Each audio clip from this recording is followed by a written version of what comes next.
اے لوگوں، بے شک بلا گناہ سے ہی آتی ہے اور توبہ سے ہی ٹلتی ہے، اور یقیناً لوگ اس وائرس کا شکار ہو چکے ہیں، تو اس سے دعاؤں اور ان اسباب کو بروئے کار لاتے ہوئے جان چھڑاؤ جو دین اسلام نے مشروع قرار دیے ہیں،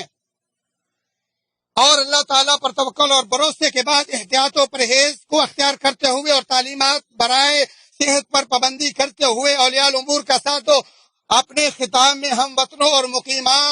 مقیمین کی صحت پر انتہائی خصوصی توجہ دلانے پر ہم ولی امر خادم حرمین شریفین حفظہ اللہ کے شکر گزار ہیں، اسی طرح ان کی حکومت اللہ اسے سلامت رکھے کے بھی شکر گزار ہیں، ان کی ذمہ داری کی ادائیگی میں شاندار کارکردگی پر، اور اللہ تعالیٰ پر توکل اور بھروسہ ہی ہر آفت و بلا سے بچاؤ کی محفوظ ترین پناہ گاہ ہے۔ نیز ان اسباب کا اختیار کرنا جن کا شرعی اور عقلی طور پر پابند کیا گیا ہے،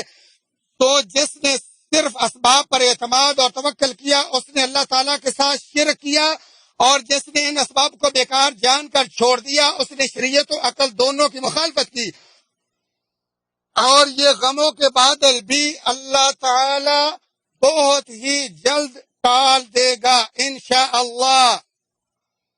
ارشاد باری تعالیٰ، اور جب میرے بندے میرے بارے میں پوچھیں تو آپ بتا دیں کہ میں بہت ہی قریب ہوں، اور جب کوئی دعا مانگتا ہے تو میں قبول کرتا ہوں، تو انہیں میری بات ماننی چاہیے اور مجھ پر یقین کرنا چاہیے، یہی ان کی بھلائی کا باعث ہے۔ آپ علیہ الصلوۃ والسلام کے فرمان کی وجہ سے جس میں فرمایا جان لو کہ تنگی کے بعد آسانی ہے، اسے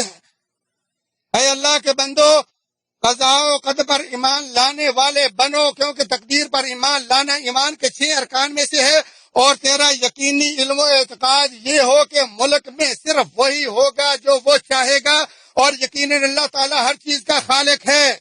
ارشاد باری تعالیٰ ہے، بلا شبہ ہم نے ہر چیز کو ایک پرفیکٹ اندازے کے مطابق پیدا فرمایا ہے، اچھی بری تقدیر دونوں پر ایمان لانا واجب و ضروری ہے، اور ہمارے رب نے ہمیں بتا دیا کہ اس پر کوئی چیز مخفی نہیں۔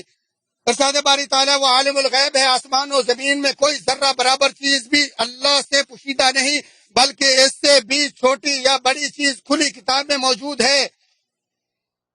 ارشاد باری تعالیٰ ہے، اور اللہ تعالیٰ نے ہر چیز کی گنتی کو شمار کر رکھا ہے، تو ہمارا رب جو ہو چکا اور جو ہونے والا ہے اور جو نہیں ہوگا اور اگر ہوگا تو کیسے ہوگا یہ سب جانتا ہے۔ جیسا کہ اللہ تعالیٰ نے فرمایا، اور اگر آپ اس وقت دیکھیں جب کہ یہ دوزخ کے پاس کھڑے کیے جائیں تو کہیں گے ہائے کیا اچھی بات ہو کہ ہم پھر واپس بھیج دیے جائیں، اور اگر ایسا ہو جائے تو ہم اپنے رب کی آیات کو جھوٹا نہ بتلائیں اور ہم ایمان والوں میں سے ہو جائیں، بلکہ جس چیز کو اس کے قبل چھپایا کرتے تھے وہ ان کے سامنے آ گئی ہے، اور اگر یہ لوگ پھر واپس بھیج دیے جائیں تب بھی یہ وہی کام کریں گے جس سے ان کو منع کیا گیا، اور یقیناً یہ بالکل جھوٹے ہیں، اور تقدیر کی بنا اللہ تعالیٰ کے علم و تحریر پر ہے، اور اللہ کی تقدیریں بہت سی حکمتوں اور اسرار پر مشتمل ہیں جن کا ظاہر ہونا یوں ہی ہے جس طرح بحر کاہل پر نگاہ ڈالنے والے کے لیے کچھ ظاہر ہو، اور اللہ تعالیٰ کوئی ایسا شر محض پیدا نہیں کرتا جو حکمت و نفع سے بالکل خالی ہو، اور کورونا وائرس کی مصیبت کے نازل ہونے میں حکمت یہ ہے کہ لوگ اس کے انتشار سے پہلے والے اطمینان و سکون اور دن رات بآسانی عبادت اور مصالح کی نقل و حرکت کو یاد کریں، اور امن و استحکام اور عافیت پر اللہ کا شکر بجا لائیں، اور تمام گناہوں سے از سر نو توبہ کریں۔ اسی طرح اس مصیبت کی حکمتوں میں سے مخلوق کے سامنے اللہ تعالیٰ کی عظیم قدرت و جبروت اور عزت کا اظہار ہے، تاکہ شک میں مبتلا لوگوں کا یقین پختہ ہو جائے۔ چنانچہ مجرد آنکھ سے نظر نہ آنے والے اس وائرس کا پوری انسانیت پر رعب طاری ہے، اور ان کے گناہوں کے بدلے اگر اس سے بھی طاقتور کوئی چیز ان پر مسلط کر دیتا تو پھر ان کا حشر کیا ہوتا۔ ارشاد باری تعالیٰ ہے، تیرے رب کے لشکروں کو سوائے اس کے کوئی نہیں جانتا۔ اس مصیبت کی حکمتوں سے یہ بھی ہے کہ واحد و قہار کے سامنے انسان کی کمزوری و بے بسی کی معرفت کہ اللہ تعالیٰ نے جب اس کے گناہوں کی بدولت اپنی ایک ادنیسی مخلوق اس پر مسلط کی تو وہ اسے بھی نہ روک سکا۔ ارشاد باری تعالیٰ ہے، اللہ تعالیٰ جب کسی قوم کی سزا کا ارادہ کر لیتا ہے تو وہ بدلہ نہیں کرتا اور سوائے اس کے کوئی بھی ان کا کارساز نہیں۔ اے انسان کیا تو نہیں جانتا کہ تو ایک چونٹی سے بھی زیادہ کمزور ہے، کیونکہ وہ آدھی کٹ جانے کے باوجود بھی زندگی سے لطف اندوز ہو سکتی ہے، جبکہ کوئی چھوٹی سی چیز بھی انسان کو کھوکھلا یا مار بھی سکتی ہے۔ اس مصیبت کی حکمتوں میں سے یہ بھی ہے کہ اللہ انسان کو ایک معمولی سزا سے عبرت و نصیحت کرتا ہے تاکہ وہ کسی بڑی مصیبت میں مبتلا ہونے سے پہلے توبہ کر لے۔ ارشاد باری تعالیٰ بالیقین ہم انہیں چھوٹے سے بعض عذاب سوائے بڑے عذاب کے چکھائیں گے تاکہ وہ لوٹ آئیں۔ تو اللہ تعالیٰ اپنی مخلوق پر مہربان ہے۔ اس مصیبت کی حکمتوں سے یہ بھی ہے کہ شک کرنے والوں کے لیے دلائل کا اظہار کہ بے شک رب العالمین ہی کائنات کو چلانے والا اور اکیلا وحدہ لا شریک ہی ایک ذرے یا اس سے بھی چھوٹے یا بڑے سب کا بندوبست کرنے والا ہے۔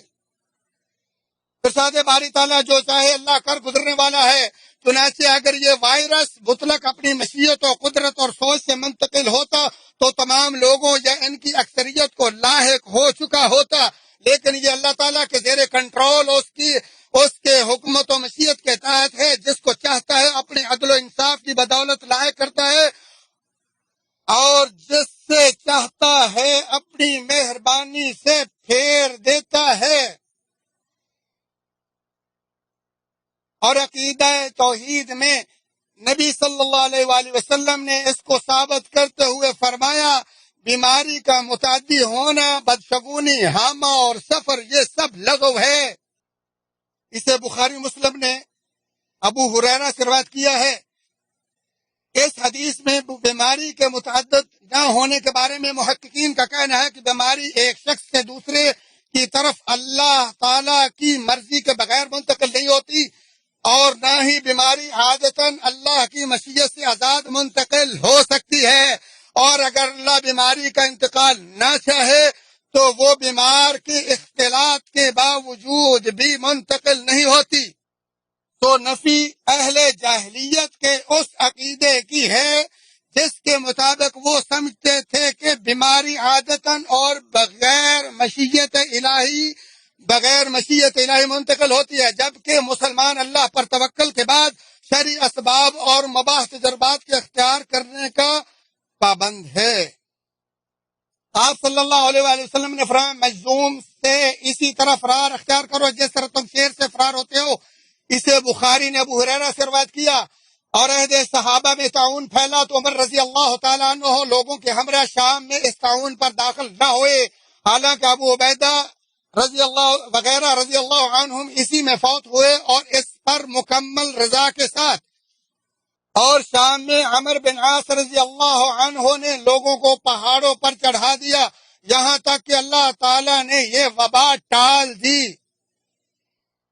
اور اس وبا کو بھی انشاءاللہ اللہ تعالیٰ جلد رفع کر دے گا۔ اور مسلمان پر جس چیز سے بچنا ضروری ہے وہ ہے بیماری کا خوف، پریشانی اور گھبراہٹ، اور ایک مثل مشہور ہے، برائی کی توقع کرنا اس میں مبتلا ہونے کے مترادف ہے۔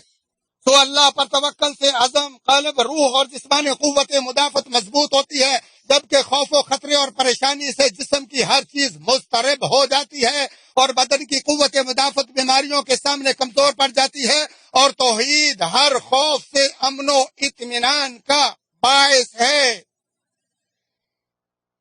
اے لوگو، تمام گناہوں اور ان کے اظہار سے توبہ اور دعا کے ذریعے اس بلا کا سامنا کرو، کیونکہ اعلانیہ گناہ ہی دنیا میں ہر شر و سزا کا سبب ہے،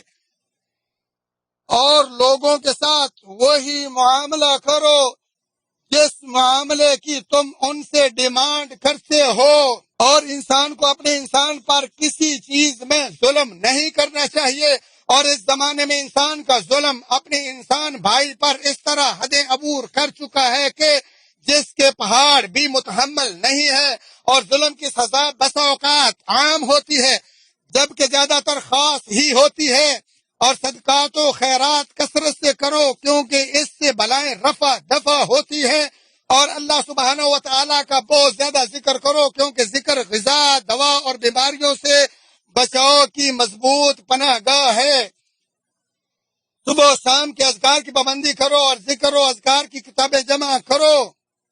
اور ان کتابوں میں سے ایک کتاب تحفۃ الذاکرین ہے۔ ارشاد باری تعالیٰ تم سب اپنے رب کی طرف جھک پڑو اور اس کی حکم برداری کیے جاؤ، اس سے قبل کہ تمہارے پاس عذاب آ جائے اور پھر تمہاری مدد نہ کی جائے۔ اللہ تعالیٰ قرآن عظیم کو میرے اور تمہارے لیے باعث برکت بنائے، میرے اور آپ کے لیے اس کی آیات و ذکر حکیم کو نفع بخش بنائے، اور ہمیں سید المرسلین کے طریقے اور درست بات سے فیضیاب فرمائے۔ اسی پر اکتفا کرتے ہوئے اپنے، تمہارے اور تمام مسلمانوں کے لیے تمام گناہوں کی اللہ سے بخشش طلب کرتا ہوں۔ ویڈیو کے نیچے سبسکرائب کے بٹن پہ کلک کریں، بیل کے آئیکن پہ کلک کیجئے تاکہ ہر نئی ویڈیو کی نوٹیفیکیشن آپ کو مل جائے۔